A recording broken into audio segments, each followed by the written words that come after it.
Welcome, everyone, to this episode of Beyond the Crucible. I'm Gary Schneeberger, the co-host of the show, and you have clicked play on. We hope you've clicked subscribe to a podcast that deals in what we call crucible experiences. Now, crucible experiences, even if you don't know the name that well, you very, very likely know what they feel like because you've been through them. Crucible experiences are those setbacks, traumas, tragedies, failures, those things that feel like they can knock you off your feet, that feel like they knock the wind out of your lungs. They in a very real sense, do change the trajectory of your life. But we've got good news for you. We talk about them here on the show not so we can build a virtual campfire and sit around and swap war stories and sort of wallow in those experiences that have not been pleasant. We talk about them here to find hope and healing in moving beyond, hence the title of the show, our crucibles. And here to lead the conversation as we go through that is the founder of Crucible Leadership, the host of the show, and the author of Crucible Leadership, Embrace Your Trials to Lead a Life of Significance, Warwick Fairfax. Warwick, I know this episode, this guest means a lot to you, so this will be a good conversation. Absolutely. Very much looking forward to it. And our guest, listener, button up because this is an impressive resume I'm about to read to you. D. Michael Lindsay became president of Taylor University on August 16th, 2021. As president, Lindsay is committed to furthering the university's distinctive mission of providing excellent, Christ-centered higher education and strengthening its promising prospects for future growth and development. Lindsay previously served as president of Gordon College in Wenham, Massachusetts. His decade-long tenure as the eighth president of Gordon coincided with record years of fundraising, campus diversity, sponsored research, athletic success, and faith expression on campus. In October 2019, under Lindsay's leadership, Gordon publicly announced Faith Rising, the campaign for Gordon College, with news of a transformational gift that was the largest ever given to a Christian college. In the end, the campaign exceeded its goal by 43% and helped position Gordon with greater financial strength and wider opportunities for students, faculty, and staff. We're just getting started. Prior to arriving to Gordon, President Lindsay was a member of the sociology faculty at Rice University, where he won multiple awards for both his teaching and his scholarly research. The author of 24 scholarly publications, Dr. Lindsay's Faith in the Halls of Power was nominated for the Nonfiction Pulitzer Prize in 2007. His most recent book, Hinge Moments, we will talk about on this episode.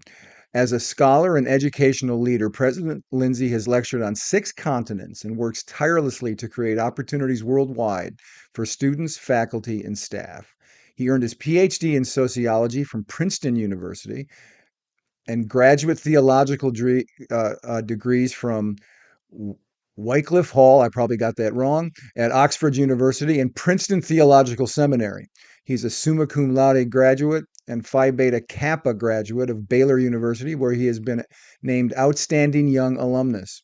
He's been married for 25 years to Rebecca, a writer and speaker who who has served in the past as the ambassador for Gordon College's for Gordon College. They are the proud parents of 3 daughters, Elizabeth, Carolyn, and Emily.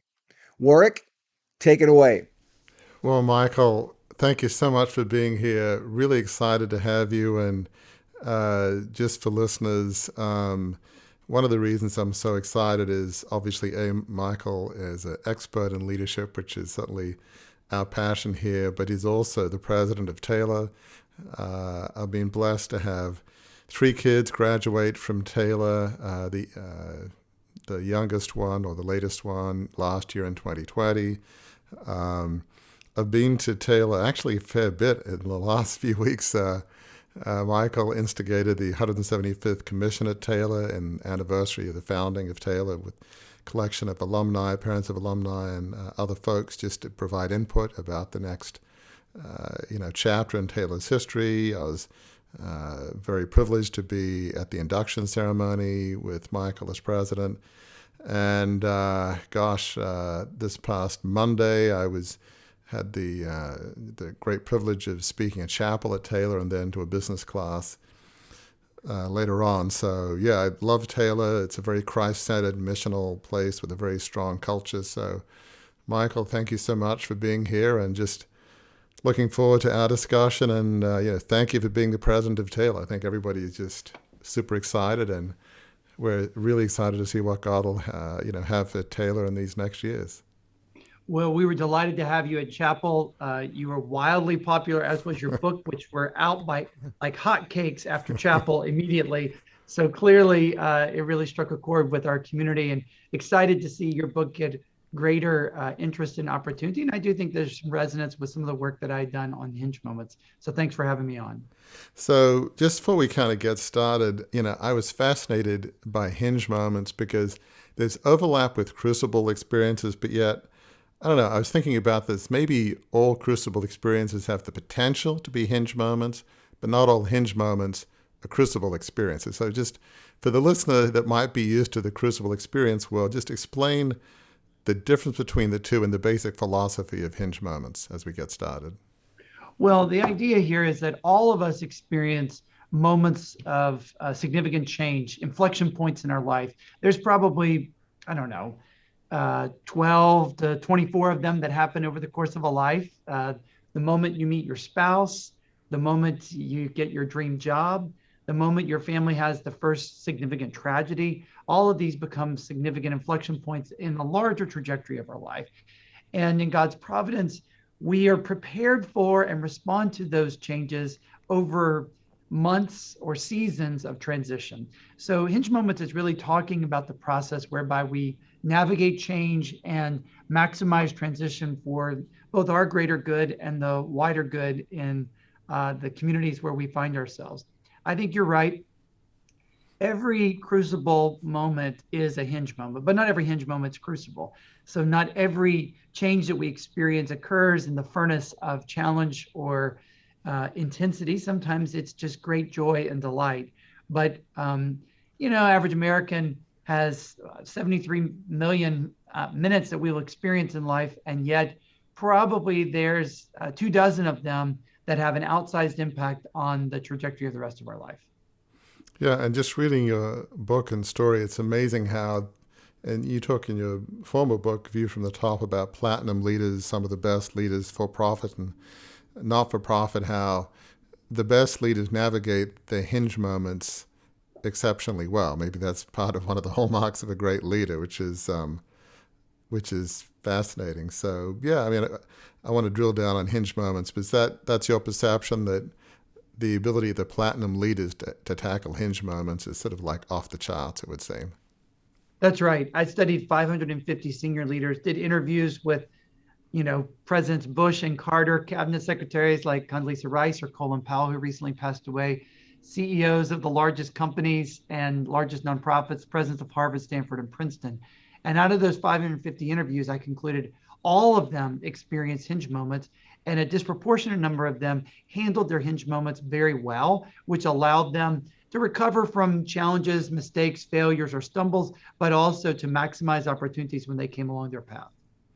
So I guess let's just go back for a second. I love hearing the origin story. You have a passion for leadership ever since, you studied sociology at Rice.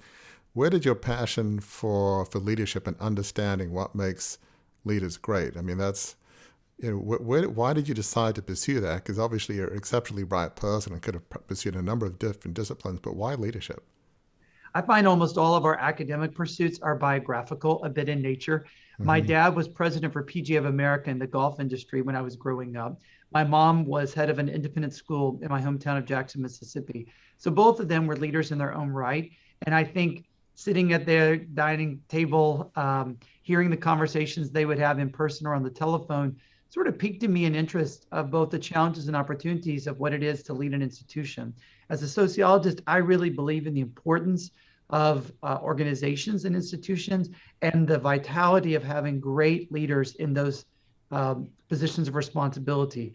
So when it came time for me to figure out what I was going to make the focus of my scholarly research, I think part of it was I drew upon my own journey of watching my parents and hearing their stories and having a desire to be able to shed some light that could be able to be of use to my students and to the institutions where I serve. That's so good. I mean, I know for me, I always struggle about the whole notion of being a leader because, as listeners would know, after the whole 2.25 billion, family takeover that failed of the 150-year-old family media company, probably in the 90s, which were, pretty difficult years for me, I would feel like I couldn't lead my way out of a paper bag. I mean, me lead, come on. But I'm probably more of a reflective advisor than, an upfront leader. But yet I, too, from a different standpoint, have a passion for leadership because certainly in my own family media company, which at one point had 4,000 plus employees, 700 plus million in revenue, the impact on leadership in people's lives is enormous. They can make, we spend so much time at work, it can make their life a joy or it can be oppressive. And so good leadership makes such a difference. And from a kingdom perspective, to have godly leaders that lead well, that achieve their objectives, but care for people along the way is so important. And it seems like in this day and age, it's not that often that we have, as Jim Collins in his book Good to Great, he talks about humble but driven leaders. You talk about platinum leaders, it just seems rare, unfortunately. There's too much of the egotistical, it's all about my agenda, and if I have to tread on people as I get to the top, oh well. So does that make sense? It's leadership is important, and it's not easy to find good leaders, at least, in the public eye anyway. Well, I actually think that there's great opportunity. I mean, we are in a societal-wide hinge moment coming out of the pandemic in the recovery mode. And so as a result, I think there's a real opportunity for folks who've always wanted to have a chance to sort of maybe get their voice heard or to provide greater leadership. There's a real moment of opportunity right now. We're seeing massive labor shortages in every industry, in every sector of our society. That's also creating opportunities for greater management, more opportunities for us to lead well. I also think that, while it's true that it's every institution has to be led by someone, you can be a leader without being in a position of institutional responsibility. There's tons of leaders who have moral authority because of their circle of influence. Fundamentally, leadership is about having a group of followers. It's about a relational enterprise. So whether you're leading a little league soccer team or leading, a Fortune 500 company, I think there's opportunity for us to lead very effectively. And it's my hope that people of faith will provide greater leadership in our society, because I think there's a real hunger for moral leadership in the wider world. Yeah, I think that's so good. We do talk about leading at all levels, whether it's, the boardroom, the living room, whether it's leading your community to maybe take back a park for kids in your neighborhood. It's so well said. So I want to drill down a bit into your book, Hinge Moments. And, as I was reflecting on, and there's some key hinge moments that you talk about, but, listeners will be familiar with this. But as I look back, I think of a couple of key hinge moments that I went through that I didn't really think about. They weren't crucible moments, but they were hinge moments. And so just for listeners that they've heard this, but not in this context, so just to maybe help make the connection between who we are and what we do here in my life and hinge moments. There was a couple for me. I know in 2003, as listeners would know, I was working at an aviation services company in Maryland doing business financial analysis. I'm pretty analytical, so I was doing well, getting good performance reviews. But after about 6 years in 2003, I kind of felt like, and like Michael, I'm a person of faith, I felt like God was saying, you're playing small. You're not using all the gifts that I've given you for my glory. And it wasn't that it was beneath me, because humility is one of my highest values, but I felt like I was not using all that I was for the Lord. And so I went to a woman that did mid-career assessments. She said you have a good profile to be an executive coach. So I, learned about that, got certified as an International Coach Federation executive coach. And then from there, I got on a couple nonprofit boards and, my journey continued. So that was a hinge moment in the sense that I felt like this nudge from the Lord. I was doing well, so to speak, but I was discontent because I felt like I wasn't using all that I was for the Lord. As I read about your definition, it's like, that is a hinge moment. And then another one is, again, I mentioned in chapel at Taylor, and listeners will be familiar with, in 2008, my pastor asked me to give a 10-minute message on somehow comparing to David, who was being pursued by Saul, and said, well, I'm not a righteous person, falsely persecuted. I brought a lot of it on myself. Anyway, public speaking is not something, certainly back then, I did a lot of. It's certainly not my happy place, by all means. But somehow what I said resonated with folks. And it's like, Then I did some intense praying and scripture reading. And I felt like the Lord saying, I want you to write a book, but not a tell-all, but write a book about your story in a thematic lessons learned leadership format. So both of those were hinge moments, 2003, 2008, when, again, like Michael being, Christ is the center of my life, I heard that still small voice, that nudge, and I knew what his will was, and I moved ahead. But if I hadn't made those decisions, my life would be radically different. Those were key hinge moments for me, anyway. Does that kind of make sense from your framework? For sure. I think that all of those are moments that you can point back to specific, and each of us in our own journey have different things. So what might be a hinge moment for you might not be for someone else. But I think when we take stock, we can see that there are clear defining moments that change the trajectory of our life. So one of the things I want to mention about those hinge moments that you described, Warwick, is that, again, going back to the idea that not all hinge moments are crucible moments, but all crucible moments can be hinge moments. What happened, those two hinge moments that you described were key to you moving beyond your crucible, to quote the title of this podcast. You've talked about them in the context of the failed takeover. Those were two key moments that led you toward the life of significance that you're now leading. So I think that's the way to kind of mash up these two very important concepts of crucible moments and hinge moments. That's how they worked for you. Those hinge moments helped you as you moved beyond your crucible. And I think we can extrapolate that out to, right, Michael, to anybody who goes through a crucible moment. Your hinge moment, if you identify it, that can be the thing that can help you move beyond your crucible. Yeah. Go ahead, Michael. I was just going to say, I think that so much of what you have to do is, in the book, I talk about that there are seasons of transition, like stages that you go through, kind of like stages of grief. And, there are low points, but then there also become points of real redemption. And I find that people who are most successful are ones who are able to sort of make sense of the tragedy or of the crucible that they went through, in large part because it's about shaping your character. You really can't control how other people react. You really can't control, in many ways, the outcomes that, those will be largely the aggregated results of lots of different people's actions and behaviors. But you can shape your own character and the kind of person you become as a result of the crucible you've gone through. Yeah, that's so well said. And, Gary, thank you for making that connection, because you're right. As I've reflected on it, the connection between crucible leadership and hinge moments, you go through tragedy, and that's obviously an epic hinge moment. As we say, you can either hide under the covers, be angry and bitter at yourself and others, whether it's your fault, not your fault. There's a lot of room for anger and bitterness, and just hide under the covers and wait for the next 30, 40, 50 years to pass, and eventually it'll all end. Or you can say, this was awful, I was an idiot, or, what happened to me was just not right. And you can make a decision to move on from that. As pretty much most of the 70 plus guests we've had on the podcast who've had crucibles, they've all pretty much, without exception, used their pain, in the service of others. They've found some level of healing by, finding out of the ashes of their crucible a vision that will, a life of significance, focused on others and a higher purpose.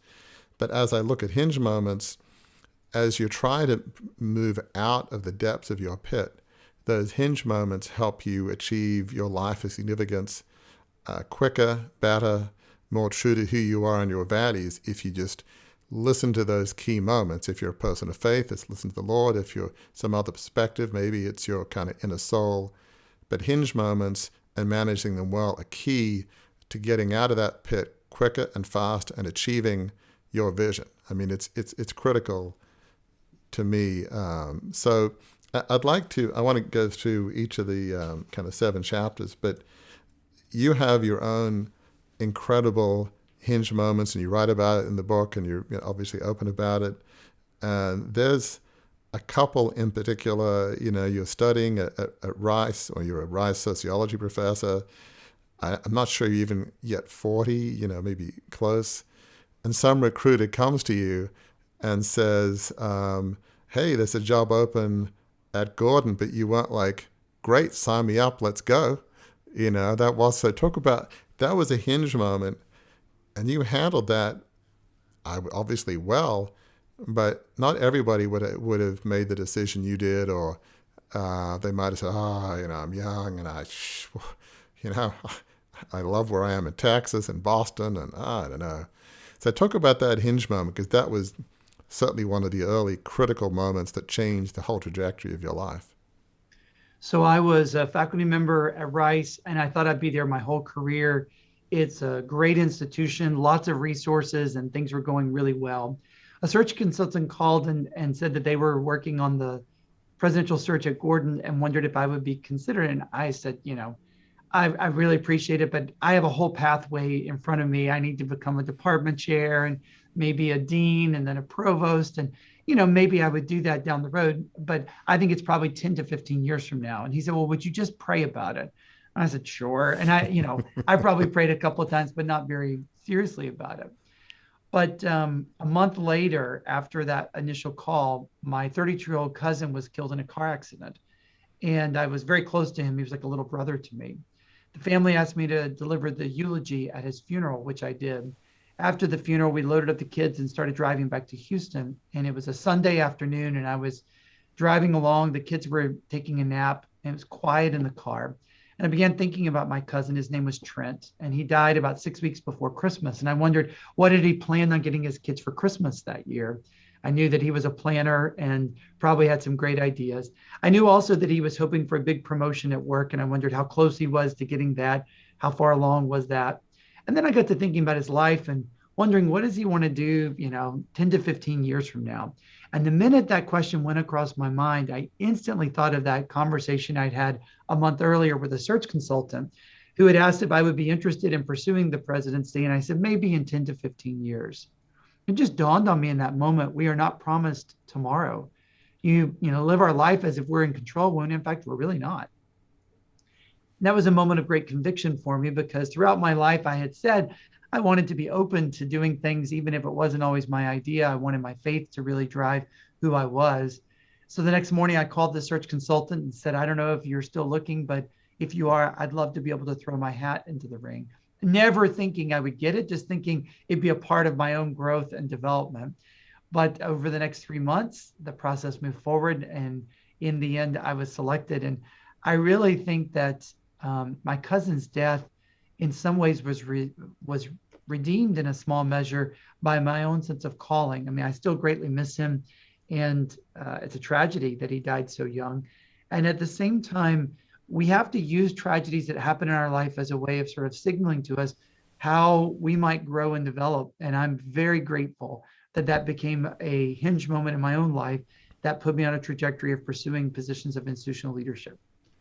And that's remarkable, because at the time you were one of the youngest presidents of a Christian college, maybe youngest presidents anywhere. I mean, a lot of people would say, I'm too young, but you didn't. I mean, that was an example. I mean, it's hard to talk about yourself in this way, but objectively, that was an example of, I would like to think that's what a platinum leader would do is, okay, they can always say no, but I'm not going to say no for them. I'm going to put my hat in the ring. That was handled well. I mean, but you were one of the youngest presidents of a Christian college, any college at the time. Yeah, of any nationally ranked school, I was 38. So it was quite interesting. Yeah, I learned a lot. I think there's a lesson there for young people. You can often think, well, who am I? I'm too young, I'm too whatever. But, who are you not? If this is God's will or the universe, depending on your perspective, why not?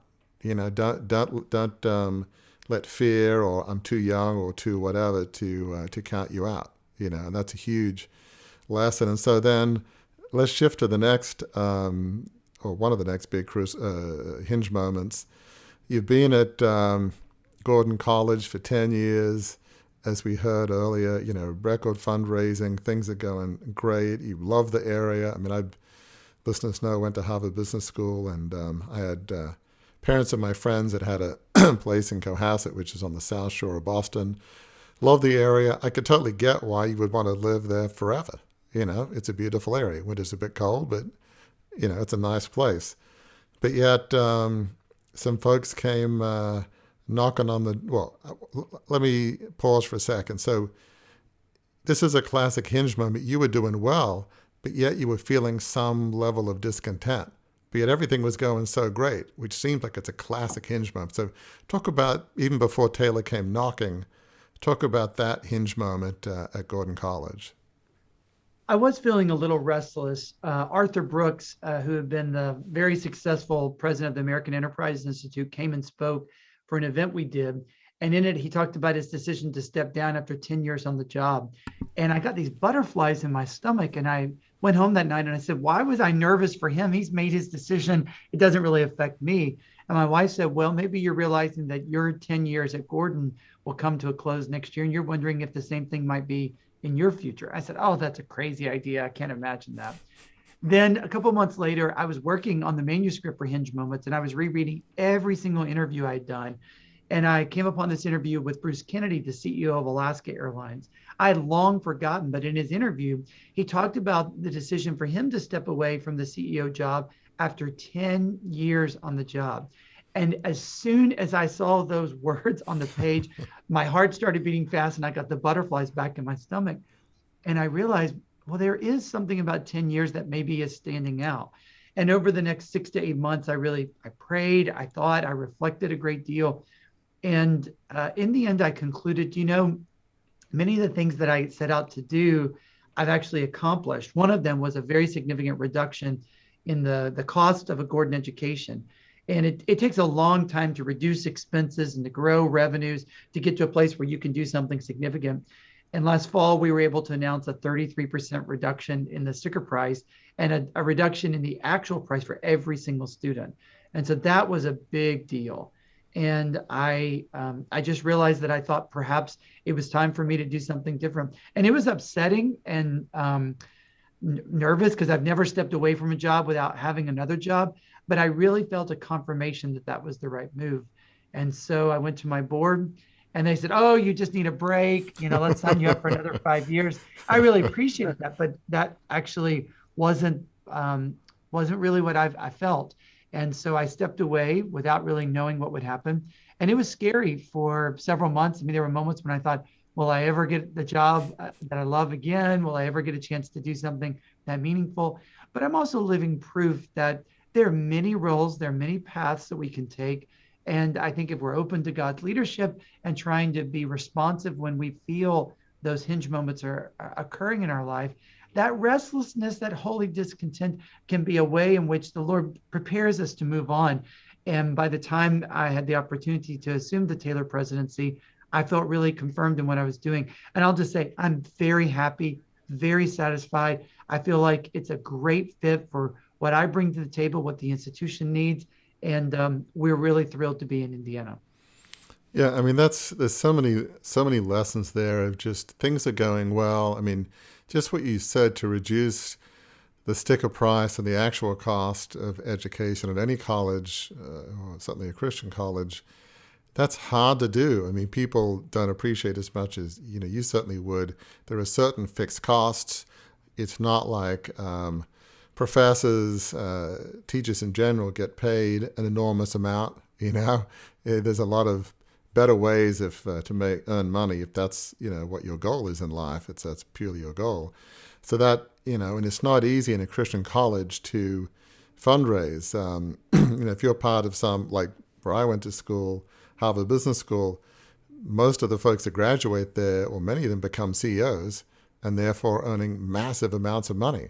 So if they love the institution, giving some fraction of that to it that adds up to a massive sum of money. Well, in your average Christian college, not everybody becomes, CEOs of some large organization. So you're starting with certain frameworks that are more challenging in fundraising, as you would know better than I would. So that's remarkable. But just listening to that still small voice, wherever you think it comes from, is huge. And so talk a bit about, there were some things that, I don't know whether not all people listen to this podcast are people who are believers, but there was that one night when you had a sleepless night.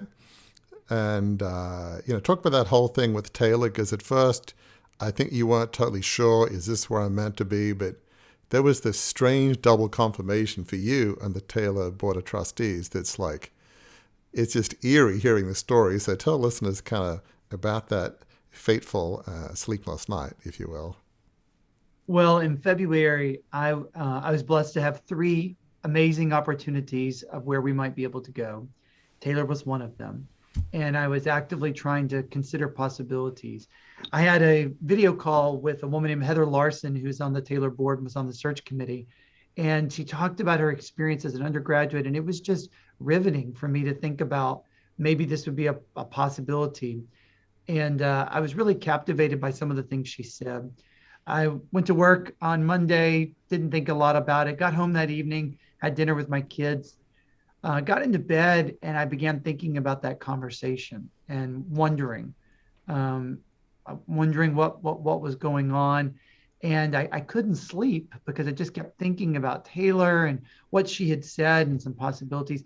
I got up, I read my Bible, spent some time in prayer. Then I went back to bed and I tossed and turned for another hour, hour and a half. I got up, I thought I must be hungry. I had a bowl of cereal. I took a Tylenol PM to try and sleep, got back into bed. I couldn't sleep, just restless. So got up, I thought maybe there's something in my inbox that's bugging me. So I looked at my email, did a little bit of work, prayed a little bit more, got back into bed, still could not sleep. Finally at 4:45, I just decided to get up and I went into my home office and started doing some work. My wife came in about 5:30 and she said, "Honey, did you sleep at all last night?" And I said, "No, I didn't." She said, "I don't think I've ever known you to do it." I said, "Rebecca, I've never done it in my life. I've never had a sleepless night. I don't know what's going on. I cannot get Taylor out of my mind." Later that day, I wrote an email to Heather, the trustee I'd had the video call with, and the title of my email was Sleepless Night. And I said, I just could not stop thinking about Taylor. Could we have a follow-up conversation? And she replied, said, "I have a funny story to tell you about that." So we get on Zoom a couple of days later, and she said that Monday evening, the search committee for the presidential search met with the full board on Zoom, so a big group meeting. And we told them that we thought that you were the person who was to be Taylor's next president, but that you were wrestling and not certain. And so we decided as a board that we were going to pray and that God would guide you. And so we actually decided to pray on Zoom that very evening. And one of them who was on the call is a woman named Karen Thomas. And apparently she prayed something to the effect of, "God, if you're calling Michael Lindsay to be Taylor's president, we need you to get his attention. If it takes it, Lord, keep him up all night. Like Jacob wrestling with an angel of the Lord, just tell him what he needs to hear and give him confirmation. And we will look forward to hearing your answer." And that was that very night when for the first time in 50 years of my life, I had never had a sleepless night. And so that was a really significant hinge moment for me. When I heard that series of events, I thought, wow, that is pretty extraordinary. I called my mentor right after I got off that call and I said, "What do you think?" And he said, "I think you're moving to Indiana." And so that became sort of the process whereby God really compelled us that this was the right place, and we're so happy we're here. Well, I want to shift to the book here, but just real quick on that, there are some important lessons there of, and listeners not every listener will obviously know about Taylor. It's a wonderful Christ-centered university in Indiana, but it is in the middle of the cornfields. It's not near a whole lot of places. It's not the North Shore of Boston. It's very, very different. But Michael felt a calling, that holy discontent, but he was wrestling with it, praying about it with his wife, Rebecca. But notice how he mentioned he was chatting to an advisor, a mentor. When you go through key decisions, you want to do that internal wrestling with the Lord or whatever paradigm you look at. But advice from mentors is certainly something that's very helpful in confirming, at least for the believer, if it's the Lord's will. So that is just amazing. Obviously, I know all of the Taylor community is super excited to have you. And, Taylor's obviously a great place, Christ-centered, top academic institution, but it has a history of having an extremely close-knit culture. And as you would know better than I do, culture it can take decades to create. It's not something you can just, flash a wand and, hey, presto, we have a good culture. So obviously you got a great foundation. So I want to shift to Hinge Moments. And what I love here in the book, and I don't know, maybe see if I can get the right thing for YouTube, folks, there's this amazing chart in here that's on every chapter. And basically, it starts, in terms of level of confidence. It starts at discernment, goes to anticipation, intersection, then goes up to landing, integration, inspiration, realization. So basically, intersection is where you're between the two spaces, and you're feeling the most uncertain, the least confident, the most wobbly in the knees. So it's a fascinating way to look at it. So let's kind of dive into some of these things and just, talk about how in that first stage, you talk about it's the stage of discernment, approaching the door in your life. You've had a couple of those when you're at Rice and then at Gordon. So what's kind of the key concept behind that first step of discernment? Can I jump in before we do that? We've been, Please. just for the listeners' benefit, we've been talking a lot about hinge moments, and I think it would be really beneficial, Michael, if you defined what a hinge moment is before we talk about them in depth in terms of how it plays out in your excellent paradigm. How do you recognize a hinge moment, and why do you call it a hinge moment? Yeah. A hinge moment are those, dozen or two minutes that happen in our life that have a disproportionate impact on the rest of our life because of key decisions or actions that took place in that moment.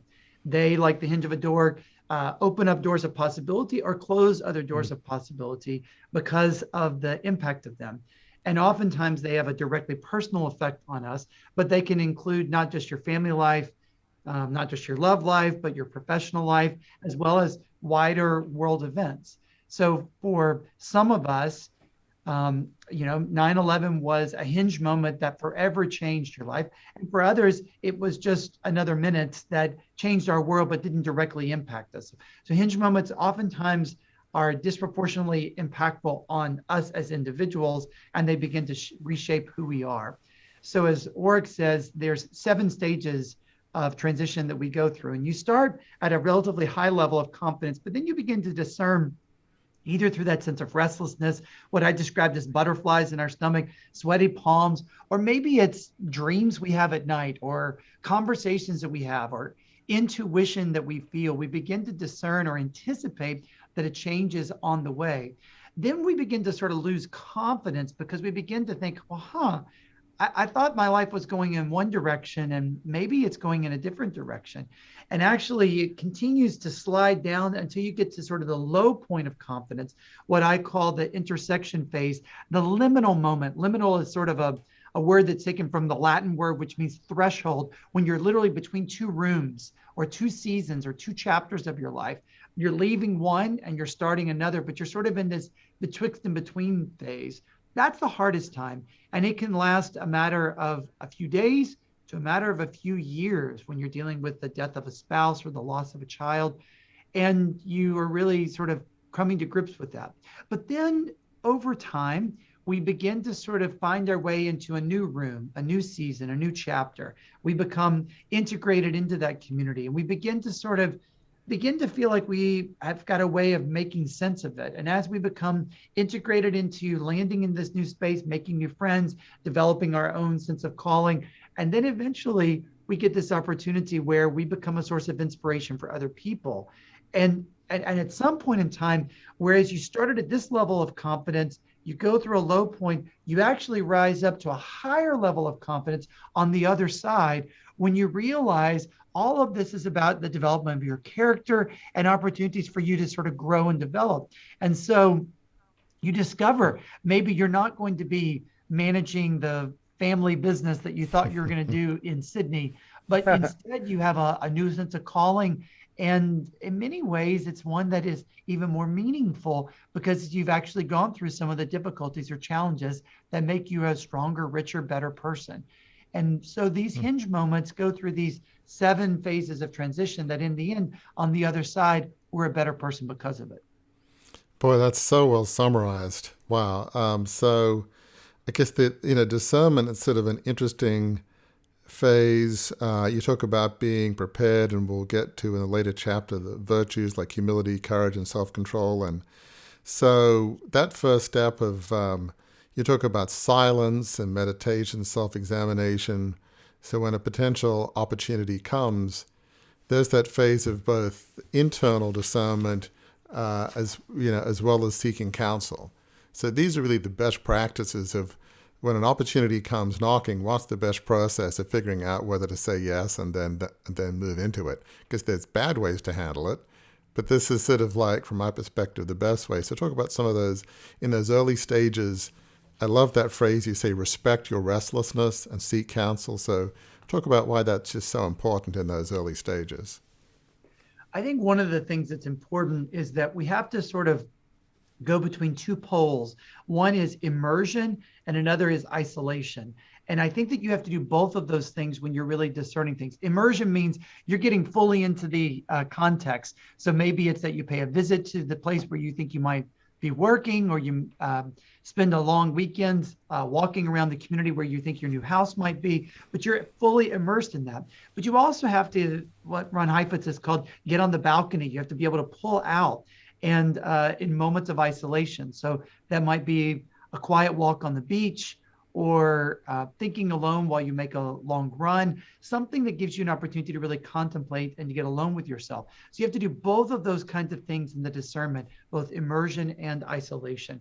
And the net result of that is that I think you begin to develop a sense of both calling and responsibility, and you get greater clarity around what might be coming ahead. That's good. And that really goes into the next phase of anticipation. And I love the phrase that you mentioned of overcoming caution and the fact that most humans are risk averse.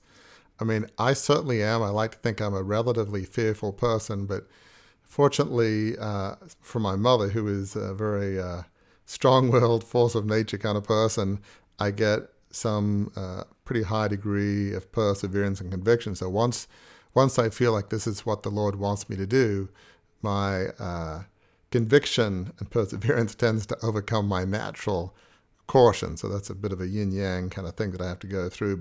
But most humans are risk averse. But overcoming over caution, I love that phrase. And back in the days at Rice University, you had to live that one out. You could say, I could become, department head, dean, provost. I love Texas. I love where I am. Why give up the tried and true path to jump off in some other place I've never been to, So talk about why overcoming over caution is just so critical to life. Well, there's a ton of neuroscience research that shows that, generally speaking, we will do everything we can to mitigate risk. And while we might think of ourselves as brave and courageous, most of the time we're not. And it requires us to sort of be goaded in one way or another to push ourselves to try something that is risky. And so my book is designed to try and encourage people. It's actually, generally speaking, better for you to take the risk. Certainly when you're thinking about new ventures, most of the time you're going to be much more successful in that new venture. So don't be too cautious. I mean, it's important to, make assessments and to count the cost. At the same time, too often we do become paralyzed by that, and we miss out on some amazing opportunities. Virtually every one of the platinum leaders that I interviewed had to get to a point where they were willing to push themselves to do something that was very different. A great example, Condi Rice. So Condoleezza Rice thinks she's going to be a world-class concert pianist. She goes to the Van Cliburn competition as a 14-year-old, and realizes I am never going to play the piano as well as some of these other people who are younger, less experienced than I am. They're just more talented. They do this better. And so she has a soul searching experience. She thought her whole life was going to be in a certain direction. She decides to enroll at the University of Denver as a 16-year-old, much earlier than most kids go off to college. While there, she doesn't major in music. She explores a variety of different fields, takes a class on Soviet studies, and through that develops a real passion and love for Russian literature, Russian culture. That in turn gets her interested in international relations. She graduates from University of Denver, decides to go straight to Notre Dame to pursue a PhD, which she does in international relations. And of course, she ends up having a whole career as provost at Stanford, becomes national security advisor and secretary of state. None of those things would have been pathways for her if she had stuck to her pathway of thinking that she was going to be a concert pianist. And maybe she would have been able to play piano at her local church, and maybe occasionally she'd have some concerts. She never would have had the platform that she ended up having in her life if she had been overly cautious. So sometimes we have to just be willing to take the risk. That's such a good example. It's funny. I think if somebody we had on our podcast, at least we recorded just a couple of days ago, Jason Hardrath, and he's somebody, teaches PE at an elementary school in Washington State. He has ADHD, and the way he copes with that is he has to move. He cannot sit still. But because, as you would know, with challenges, there can become blessings. There can come gifts with challenges. And so he doesn't have the risk-averse chip in his brain. He does things that are nuts, but then he achieves things that most of us humans couldn't achieve. Like he had an accident, which I won't get into all right now, that limited what he could do. But he decided to do a triathlon, and he wanted to, compete in these elite deals. Well, part of a triathlon is like a 2.6 mile swim, 2 point something anyway. Well, at the time he could barely swim the length of a 50-meter pool, but he signed up for this triathlon 6 months later, saying, "I'll figure it out. I'll get there," and he did. Now, most of us wouldn't even dream of signing up for triathlon if we couldn't barely swim the length of a 50-meter pool. Maybe if we felt, okay, I've satisfied myself, I can swim a mile, now I'll commit to it. But 99% of humans would never do that. I'm not suggesting everybody lives the way he does, because he has a certain challenge but with a gifting. But I look at that and I'm awe-inspired. I mean, his lack of risk averse is, there's a challenge with that because his lack of ability at time to control impulses. But it's like that's superhuman level of courage, but that's because of the gifting side of the challenge. When I heard that, I said, golly, that's just, talk about lack of risk averse. I mean, no wonder he achieves some of the things he does. I mean, it's not that hard to break records if you don't have that risk averse chip in your brain. Right. Absolutely. So anyway, but obviously that's a whole nother story. So we move then to intersection. You've talked a bit about that. That's the hardest place between those two spaces. And, one of the things in here that you talk about is the importance of having a mentor, and you relate it to stories and films, whether it's, Bilbo having Gandalf, and as any Star Wars fan would know, Luke having Obi-Wan. So clearly, you've had mentors your whole life. You're, a wise man. So talk about how, especially when you're in the land in between, almost sounds a little bit like Moses, between Egypt and the Promised Land. Of course, he was there for 40 years, which you don't typically want to be in the land in between for 40 years, but heaven forbid. But talk about why having a mentor is so critical when you're between those two stools. I think you have to have mentors and sponsors, people who are willing to sort of step into your life and create opportunities. But it's helpful for people to speak into our life who can help us, remind us of our giftings and our interests and our capabilities, but also one who opens up doors of possibilities. That's why I love working with college students, is because it's great to get a chance to help them make some good connections. Yeah, and then we kind of move into landing, and probably the key phrase there is when you're at sort of the welcome mat and you're the guest, is the importance of listening. And you've got like impression plus impression plus impression equals reputation, and that makes so much sense. It's so easy to get into a new job saying, okay, I don't need to listen, I'm a successful. Like you could have walked into Taylor and saying, I'm a successful leader of a Christian college. I know what I'm doing. Taylor just needs to listen to me and let's go, you know? But you didn't. You had the 170th Commission. You listened to alumni, parents of alumni, other folks. So you didn't walk in day one and Taylor saying, okay, here's the plan, let's go. Hey, what's your name anyway? Because I really don't know who you folks are, but you're obviously too intelligent for that. But so, yeah, talk about why just that sense of those early impressions of listening and, just being on your best behavior, as you put it, sounds obvious, but there's a lot of leaders that get into a new job. They do the exact opposite of what you suggest. Mm.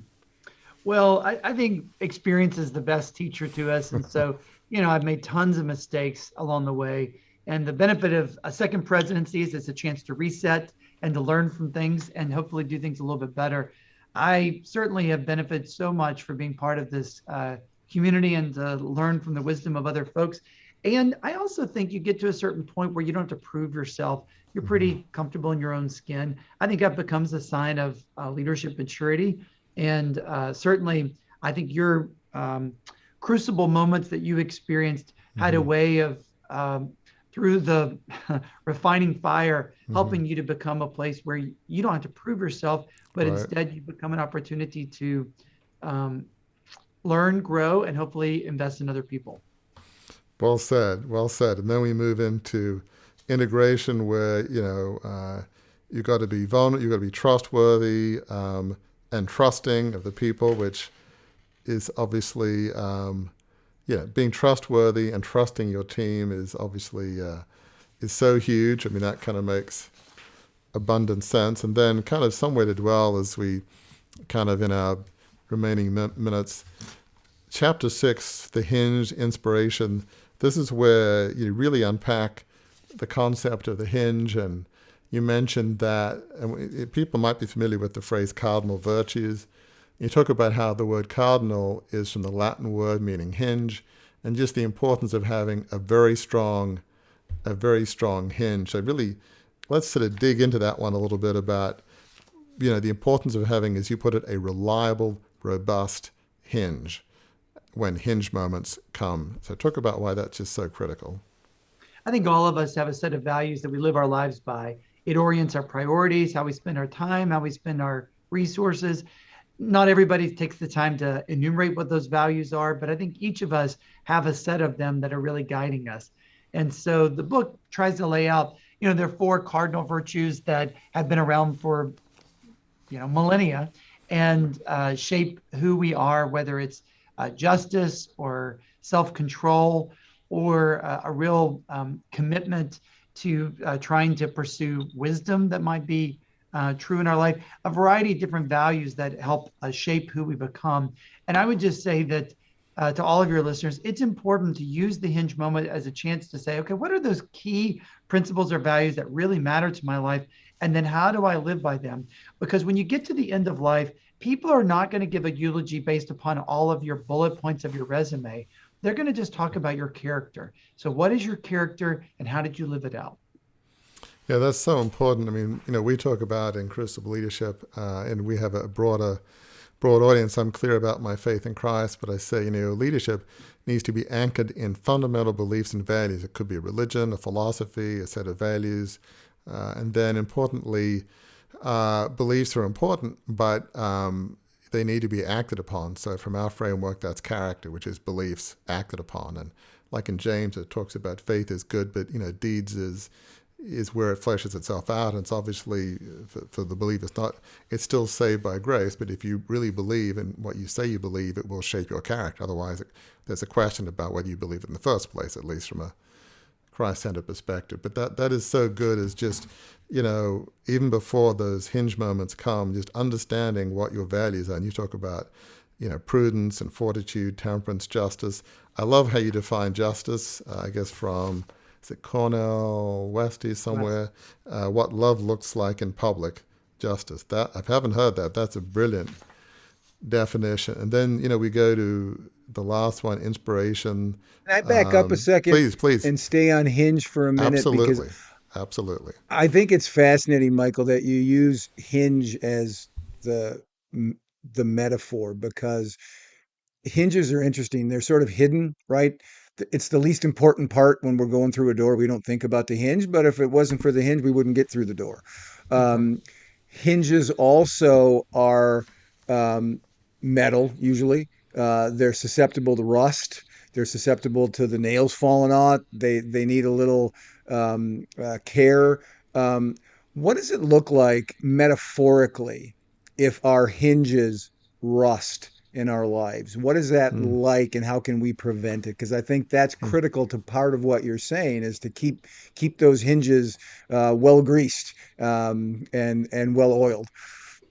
Well, I think fundamentally, if you don't have those principles in your life, if you don't care for those values, nurture them, strengthen them, help them to become more central to who you are, then the hinges can't perform their function, and so the door doesn't open or it doesn't close. The engineering marvel about a hinge is that it's the same device that is used to keep a slab of wood from staying. It stays in place, and yet it can also create a range of motion, so that you can take something that is closed and open because of a hinge. You also can take something that is open and closed because of a hinge. And Right. also, it can leave it in the current position until it needs to be adjusted.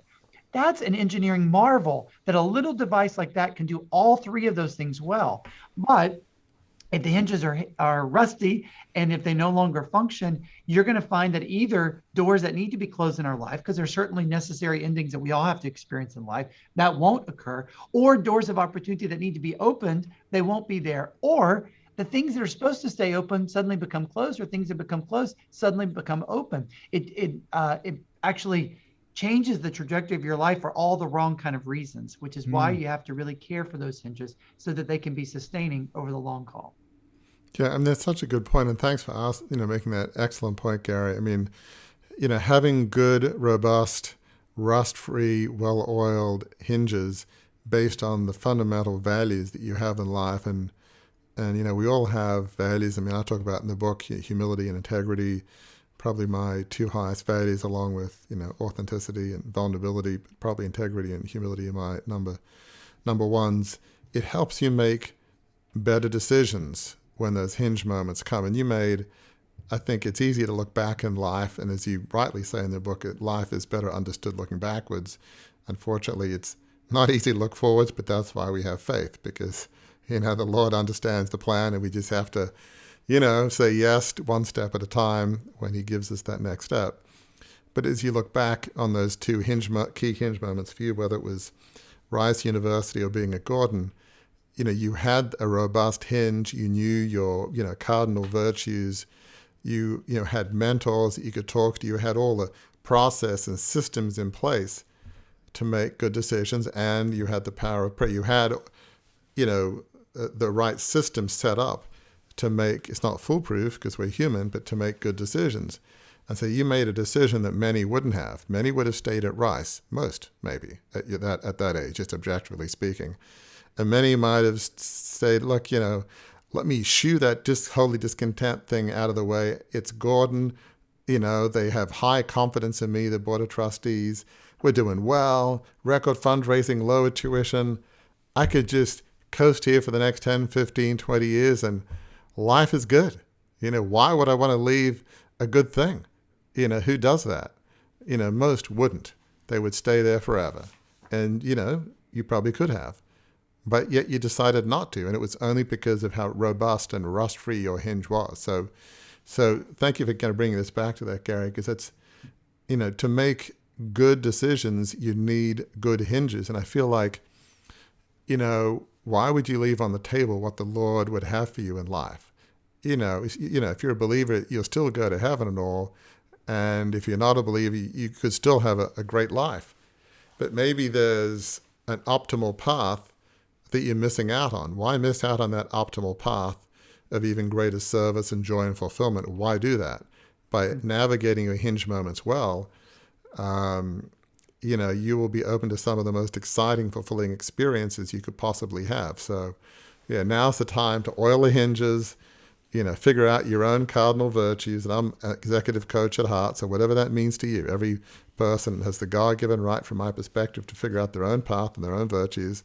Figure it out, have a good team, have a mentor, and you'll be better set for when those next hinge moments come. So excellent. So just as we kind of wrap up here, we've got the last one of realization, and one of the things you talk about here is, which is very personal. You talk about responding to hard joys, and you mentioned you've got 3 daughters, but your oldest, you found out when she was a few months old that there was some genetic things going on, and that, I've never really heard that phrase, a hard joy. And so why'd you put that in that last chapter in realization? What was the link there between? Because that's sort of fascinating that you talk about that there. I think a lot of times we look at everybody else's life and just assume that everything is rosy and that the trajectory they've been on is like a line graph where everything is moving up and to the right in a real positive direction. When in fact, a lot of us encounter challenges and hardships along the way. Parenting a special needs daughter was not something my wife and I expected. And we love Elizabeth and are grateful for all the good that has come into our life. And there has been joy, but it has not been easy at all.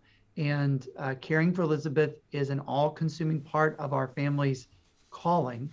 And so it's been a hard joy in a number of ways. We have to just be honest and acknowledge that. And yet there have been moments of real encouragement and inspiration, and it's certainly changed who I am for the better. So from my own sort of character development, I would say I'm a much better father. I'm a much better person. I'm a much better boss because I have had some of those hard joys along the way. And my hunch is that each of us can probably point to things that have been ongoing sources of pain or difficulty that in God's providence have become real sources of great joy and inspiration as well. Well That said. that sound that you heard, listeners, the captain turning on the fasten seatbelt sign, indicating that it's about time to land the plane of this conversation, but we're not quite there yet. Before we get there for sure, Michael, I would be remiss if I did not give you the opportunity to let listeners know how they can both find out more about Taylor University and about you online. How can they learn more about your books and about your college that you're president of? Well, you're very nice to say that, Gary. I hope that folks would check us out at www.taylor.edu. Taylor is an amazing institution, just ranked #1 university in the Midwest, and we're really proud of the good things that are happening here on campus. If you have a son or a daughter or a grandson or granddaughter or somebody who's of the high school age that's looking at universities, we hope that they'll consider Taylor. My web presence is also on taylor.edu/president, and you can learn all kinds of good things. I hope you'll consider buying a copy of Hinge Moments. It's a great book and one that we're hoping to share with a much wider audience. Thank you so much for having me on today. Great. Warwick, you get the last question. So bring the plane on the ground. I love one of the last things you talk about in your conclusion is redemption through hinge moments. And, you talk about how God uses failure to help us, grow and grow up. And, just the value of failures, all successes for that matter. And certainly in my case, just the pain of losing this 150-year-old, 2 billion plus business, which was excruciating. And even when you recover from crucible experiences, there are always scars that are left. But that sense of redemption, certainly in 2008 when I gave that talk in church, and somehow my story, it felt like could be used to help others. That was a hinge moment where I definitely felt redemption, speaking at Taylor and just seeing the response. And I'm very careful whenever those things happen is to physically or proverbially get on my knees and say, oh, glory to God, because it's all him. But just talking as our last question, I just love that phrase, redemption through hinge moments. That's just really rung true to me. Well, it certainly, I find that the best way that you sort of make sense and make meaning of these hinge moments is for us to take stock and say, okay, well, how has this shaped my character? How has this helped me to become a better person, a better family member, a better professional? And I think that does become the way in which redemption will occur. It can use the pains and difficulty, and while you're right, it does leave scars. Those scars don't remain open wounds. And because of that, your skin becomes tougher, stronger, more supple, so that it can navigate additional challenges.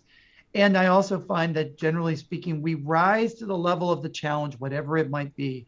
And so for those who are in the current moment being given great challenge, it's because you also have great character and great potential. And my hope is that through the crucibles that we experience and the hinge moments that come along our way, God can use that to redeem us so that we can be even more effective in our respective callings.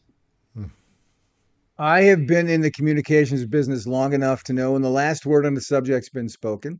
I also know when someone has just added something to his or her resume. And I read, Michael's resume is very, very, very impressive with his books and his education and his leadership of colleges. Who knew he could land a plane so well too? He landed that plane perfectly in our discussion. So, listener, thank you so much for your time with us.